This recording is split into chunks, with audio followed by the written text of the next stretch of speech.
What's going on, everyone? MonadoMax here, and today we're going to be discussing The Legend of Zelda Breath of the Wild. So, I just beat it in 2020, and this is funny enough. So I bought my Switch in April of 2017. This is the very first game I bought, and I mean, you would think this would be the first game I would beat on my Switch, but no, I bought this in 2017. It took me 3 years to beat it. I don't know why it took me forever to beat it, but I guess with the timeline of when I bought my Switch, which was like a couple days before Mario Kart 8 Deluxe came out. When that came out, that kind of took over my life. And then, that's when games started really coming out for the Switch. You had like ARMS. Long story. But I figured it'd be a nice video to go over with the brand new Hyrule Warriors game that's coming out in a couple weeks, that we should go over the Breath of the Wild and how I feel about this game. So, let's start off. This is one of, at the time when I bought this game, this was one of my first Zelda games I ever played in terms of mainline Zelda. Obviously now I've played more mainline Zelda games, but I believe back in 2017 this was actually my first mainline game other than Wind Waker HD. So, I gotta say, I was impressed with this game. A lot of people forget that this is also a Wii U game, and this game runs amazing on both the Switch and Wii U. There's a little frame rate drops sometimes in the game, but overall, it's not that bad. I love the amount of stuff that you can do in this game. It took me so long to beat this game because I think I just continued exploring the world of Breath of the Wild instead of actually trying to beat the game. I found myself really enjoying some of these shrines. There's like 120 shrines, I think. I love the shrines. I feel like it adds so much content to Breath of the Wild. Some of them, they're kind of repeats, but some of them actually took me a couple hours to realize what I'm supposed to do. And I actually kind of enjoyed that. Don't know if that was just me, but I seriously enjoyed doing the shrines. But let's talk more about Breath of the Wild. This game is probably one of my favorite Switch games. I would highly recommend this to you. Now, other features that I really enjoyed is, again, when you explore the world, I found so many mysteries within that game that I still don't know exactly what that was or what that meant. This game has a lot of mysteries surrounding behind it that I still think to this day people are finding new things that you can do that people have not realized yet. Like, for example, I was going onto a mountain and then boom, there's this big thunder dragon thing that pops out of nowhere, and I'm like, what am I supposed to do? Like, this game has so much exploration and just mysteries surrounding it. Love games that do that. And I believe there still probably is more mysteries with this game that we do not realize. And I think that's incredible. A 3-year-old game that still has mysteries like that, incredible. Now, another thing that I really enjoyed with this game was the open world side. I know we're talking about exploration, but the open world side, this is actually one of the first open world games I ever played when I bought it back in 2017. I have my PlayStation 4, and I played a couple open world games at the time, but nothing like this. And I love that, and I hope with Breath of the Wild 2, I assume that we're going to see the same map used, or some elements of the other map used into this. I don't know. And in terms of timeline, I was told that in the timeline of Zelda, this game has a little bit of references of every mainline series game. Like, when I was exploring the world, I was on a call with somebody. He was telling me that the Wind Waker town was actually in the map, and people didn't realize that till later on, which brings back to my original point. The mysteries surrounding this game is incredible, and I hope this is kind of off topic, but I hope with other games we'll see that more and more. Secret Easter eggs, hidden Easter eggs, all of that won't be found from years from now. Memories. Zelda memories.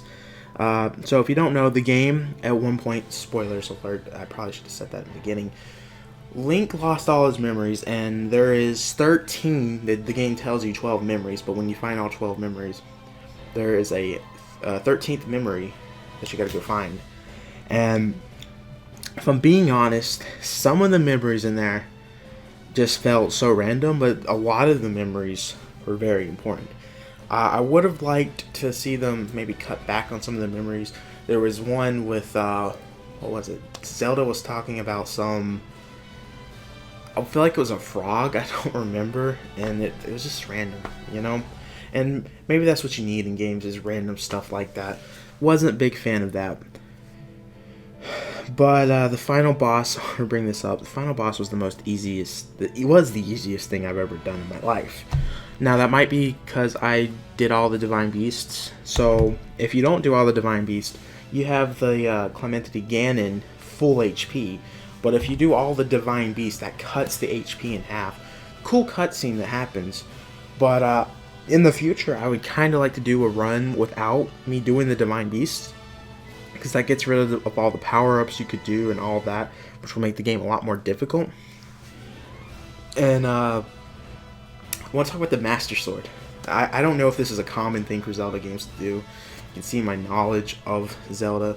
Though I think this was actually the only mainline Zelda game I beat. I've played a lot of mainline Zelda games, but I never finished a mainline Zelda game. And this is, don't quote me on it, but I'm pretty sure this was the only mainline. Because I went through half of Wind Waker. Twilight Princess, I don't know how far I got in that. But off topic, sorry. As I was saying, the Master Sword. I love how you had to get the Master Sword. It was a complete mystery in itself. I got the Master Sword with complete luck. I was on the call. My friends were like, "Max, there's no way you're gonna do this. You need the, what's it called?" They were making up stuff because my knowledge of the game. They were like, "Oh, Max is totally gonna believe this." But I managed to go past all of the fog and everything that was in, I forgot what forest it was called, but they flipped over that. Like, they couldn't believe it. And I got the Master Sword without the item. I was told that you need some torch or anything, something like that. I didn't have to use a torch to get the Master Sword. I used the Falco guy's ability. I know his name's not Falco, but he looks like Falco, let's be real. So, this game, I really enjoyed it. I can't wait to play more Zelda games. I'm actually really pumped to play the Hyrule Warriors. Let's just let this sink. We're getting a prequel of Breath of the Wild before we're getting the sequel of Breath of the Wild. I think that's pretty crazy, and the sequel was announced way before the prequel was announced. We're still getting the prequel before. And overall, this is a great Switch game. I definitely worth the $60. The replay stuff is excellent too, because there's so much for you to do. And again, I know some of the people did not like the shrines. If you are not a hardcore Zelda fan, or if this is like one of your first Zelda games, I feel like if you were doing one Zelda game, like this is the first Zelda game you're going to be playing, this will be incredible for you. The shrines just added so much content, so much mystery, so much fun, like, and so many hours added into the game. It took me, with all the, again, with exploring the world, doing all the side stuff, and doing Divine Beast, all that, shrines and everything, I only did, I believe it was like 50 shrines. So, with that, all that added in, it took me 60 hours to beat Breath of the Wild. And that is, again, it took me 3 years to beat that. So, I think you can probably beat that game a lot faster if you don't be like me and not know what I was doing with some of these shrines. And overall, I love it. You know, gear, you have gear options. There's a little Xenoblade quest in there that's pretty cool. There's so much stuff, and there's still probably so much stuff for me to do that I don't even realize from all the reviews I saw of this game. But at the end of the day, I would highly recommend you guys pick this game up if the opportunity arises. You know what? I'll be honest, 10 out of 10 for me. 10 out of 10. Not many games get a 10 out of 10 for me, but I enjoyed playing that game. You know, there was some frustration parts in there that I was really annoyed, but overall, the open world, exploring, the story, the fighting with the swords, the Master Sword, everything about this game I enjoyed. And I hope Breath of the Wild 2 continues on with this game. This is MonadoMax. Please make sure to check out our Discord server. Alright, it's been real. I'll see you guys in the next video. Peace.